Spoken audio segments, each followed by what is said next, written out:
gabi po sa inyong lahat. Unang-una po, nagpapasalamat ako sa labis na tuwa na binigyan niyo po sa akin ngayon. At andito po kayo ngayon para makasalamuhan namin at para po makisaya. Maramdaman yung sayang nararamdaman ngayon. Gustong-gusto ko po kayong nandun sana kanina kasama ko. Doon po sa aking inauguration. Kaya lang, humihingi po kami ng dispensa. Dahil po yung ating opisina ay napakaliit lamang. Hindi po namin kayo lahat maimbita at hindi po tayo magkakasya. Kaya ito po yung continuation ng aking inauguration kanina. At masayang-masaya po ako na andito po kayo ngayon. Ramdam na ramdam ko po ang inyong pagmamahal.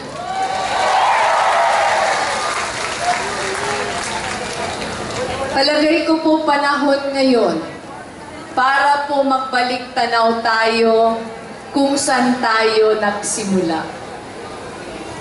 Noong pong nakaraan na Oktubre, noong 2015, nung tayo po ay naaya ni Secretary Mar na maging kapartner niya at tumakbo bilang pangalawang Pangulo. Kakaunti po ang naniniwala na may pag-asa tayong manalo. Yung mga una ko pong labas, wala pong halos nakakakilala sa akin. Kahit po nasa marami na akong tao, halos walang pumapansin dahil hindi naman po ako masyadong kilala. Kilala po yung yumao kong asawa. Narinig na din yung aking apelyido. Pero karamihan nga nahihirapan pang i-pronounce yung aking apelyido. Pero dahil po kayo na andito ngayon, karamihan sa inyo, simula't simula pa. Kahit po nung tila wala pang pag-asa na mananalo tayo, karamihan po sa inyo dito, tumaya na sa akin at naniwala na.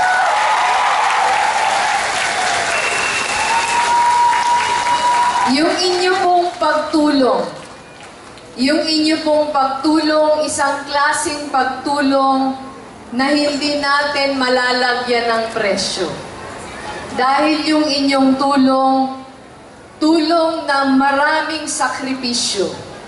Sakripisyo sa oras, sakripisyo sa pagod, sakripisyo sa pera, kasi marami sa inyo gumagastos ng sariling pera. Paminsan, sakripisyo din sa panlalait.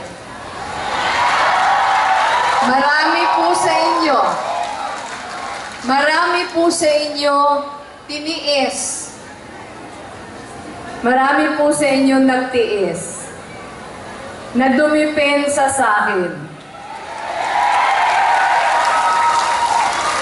At hindi ko po ito makakalimutan dahil ginawa niyo ito nung panahon na wala pa po tayong kalaban-laban.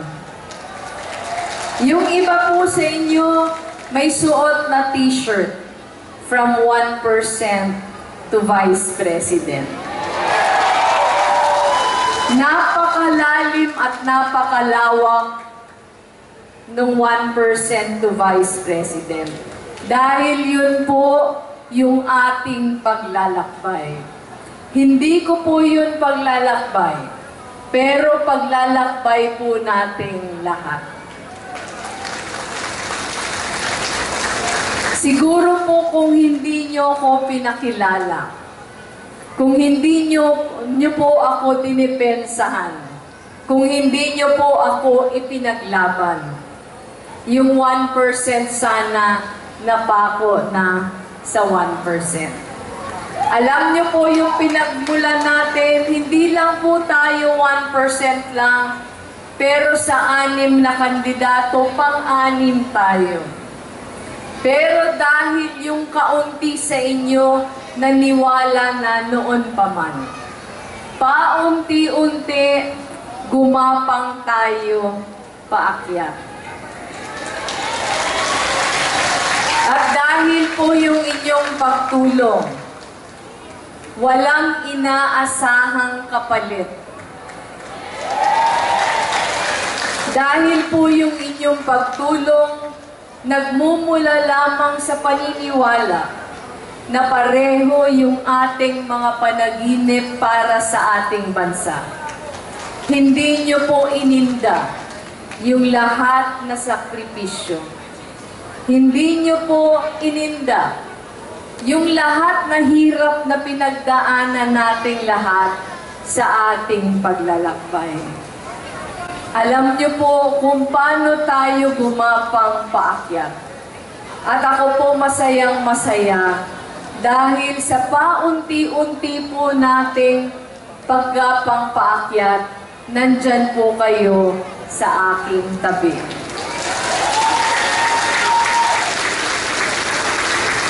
Ngayon po, nakamtan po natin yung pinagpapaguran natin noon. Yung tila imposible noon, naging posible. Dahil sa puso ninyo, naniwala kayo.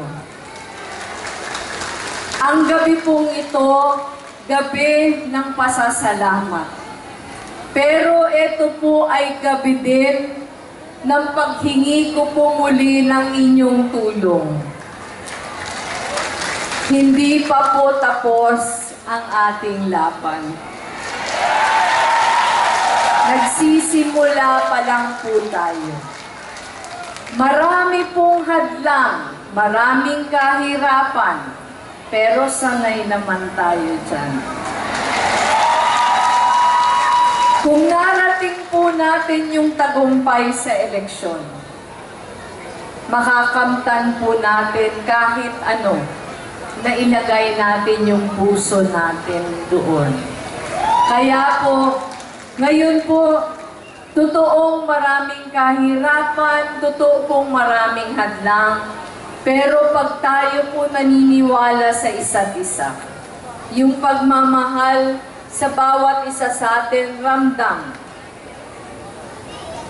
Yung kagustuhan na patuloy na magsakripisyo para sa ikabubuti ng ating kapwa.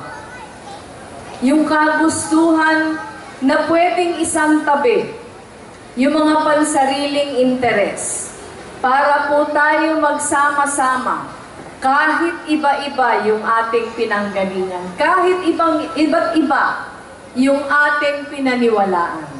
Pero dahil pareho yung ating mga pangarap, tayo ay magbubuklod-buklod, tayo ay magsasama-sama para po pagkatapos na 6 na taon, pag bumaba na po ako sa pwesto bilang inyong pangalawang Pangulo, pagtingin ko po sa aking tabi, mga mukha nyo pa din yung makikita ko. Kanina po nandun ako sa likod, hindi nyo pa ako nakikita. Pero tinitingnan ko po kayo, maraming mga pamilyar na mukha na nakasama natin sa ating sakripisyo. Ang pakiramdam ko po, pamilya na tayo. Iisang pamilya na tayo. Yung aking pong tanggapan, hindi man po karamihan sa inyo nakapasok kanina.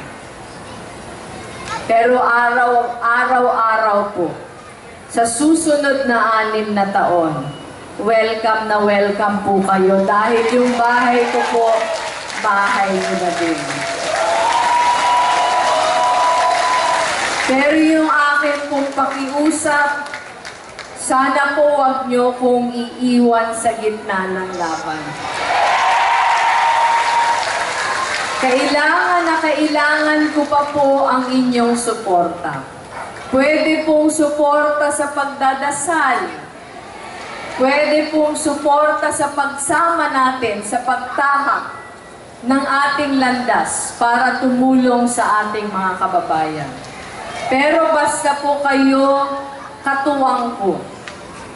Kahit anong kahirapan, malakas parati ang ating loob dahil magkakasama tayo. Yung araw pong ito, simulan ng bagong yugto sa kasaysayan ng ating bansa.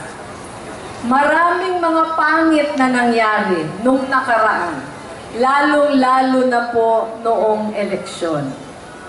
Pero yung akin pong pakiusap sa inyo, parati lang po tayong magpapakumbaba. Huwag na po tayong makikipag-away. Kasi wala naman pong makukuha pag tayo ay makipag-away. Parati lang pong pagpapakumbaba dahil yung ating naman pong mundo umiikot lamang yun. At ang parating natitira, yung kabutihan lamang. Lahat po dumadaan. Yung mga away, dadating yung panahon, makakalimutan din yan. Yung mga tampo-tampo, darating yung panahon, makakalimutan din yan. At matututo din tayo lahat magpatawad. Pero yung hindi po mawawala, yung kabutihan sa puso ng bawat isa sa atin. Kaya po sana maging inspirasyon ang bawat isa sa atin. Na yung bawat hadlang na dumadaan sa susunod na 6 na taon ay ginagamit natin para sa kabutihan. Maraming bagay yung pwede nating magawa para sa ating kapwa. Wala po tayong panahon para sa mga hindi magaganda. Kaya po, ngayong gabi, sinabi ko na po ito noon, nung nagkakampanya ako, sabi ko po, maraming salamat at yung aking laban ay ginawa niyong laban niyo din. Ngayong gabi po, sabi ko po kanina, nakikiusap ako sa inyo, hindi pa po tapos yung ating laban. Patuloy pa po ang laban habang lumalaban po ako. Lumalaban din kayo sa aking tabi. Kaya maraming salamat po sa lahat na tumulong. Sana po sa lalong madaling panahon, magkakakilala po tayo ng personal. Sana po bisitahin niyo ako sa aking opisina.